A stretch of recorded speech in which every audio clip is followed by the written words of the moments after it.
नमस्कार. अवधूत चिंतन श्री गुरुदेव दत्त श्री स्वामी समर्थ महाराज की जय.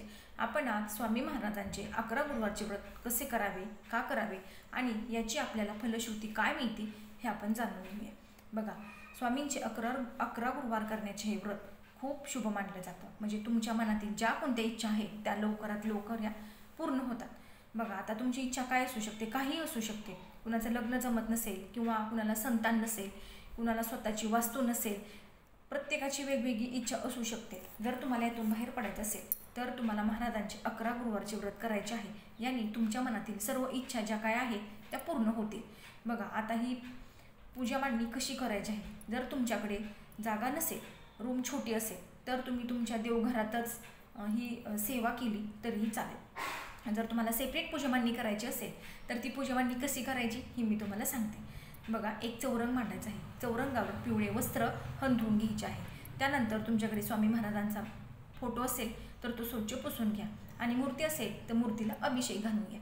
तर अभिषेक कसा घालावा, बघा, पंचामृताने अभिषेक घालायचा आहे. दूध, मध, तूप, साखर आणि पाणी. जर तुमच्याकडे सर्व साहित्य नसेल तर तुम्ही फक्त पाण्याने दुधाने घातला तरी चालेल. अगोदर पाण्याने घालायचा, त्यानंतर दुधाने आणि परत स्वच्छ पाण्याने घालायचा आणि त्यांना स्वच्छ पुसून घ्यायचं. पुसून घेतल्यानंतरनं त्यांना त्यांच्या जागेवर स्थापन करायचं आहे.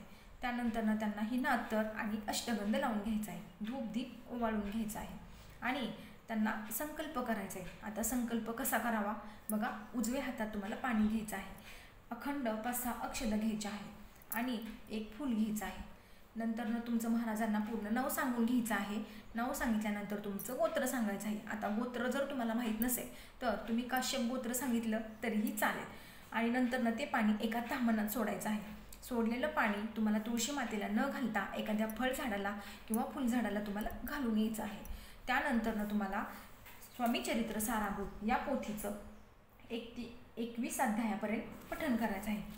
ज्यावेळेस तुम्ही पोथी वाचन करायला बसणार आहात त्यावेळेस महिला जर असणार तर त्यांच्या कपाळाला हळदी कुंकू पाहिजेत. हातात काचेच्या 1-2 बांगड्या तरी पाहिजेत आणि पूर्ण वाचन होईपर्यंत तुम्हाला उठायचं नाही. म्हणजे एका बैठकीत तुम्हाला वाचन करायचं आहे.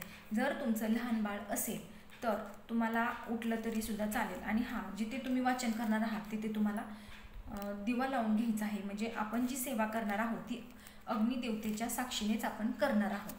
बघा, खूप प्रभावी सेवा आहे ही. जर तुम्ही 11 गुरुवारचे व्रत केले तर तुमच्या मनातील जी कोणती इच्छा आहे ती महाराज लवकरात लवकर पूर्ण करतात. तुम्ही ज्यावेळेस हे गुरुवार चालू करणार त्यावेळेस तुम्ही जर नॉनव्हेज खात असाल तर तुम्हाला नॉनव्हेज 11 गुरुवार होईपर्यंत तुम्हाला खायचं नाही.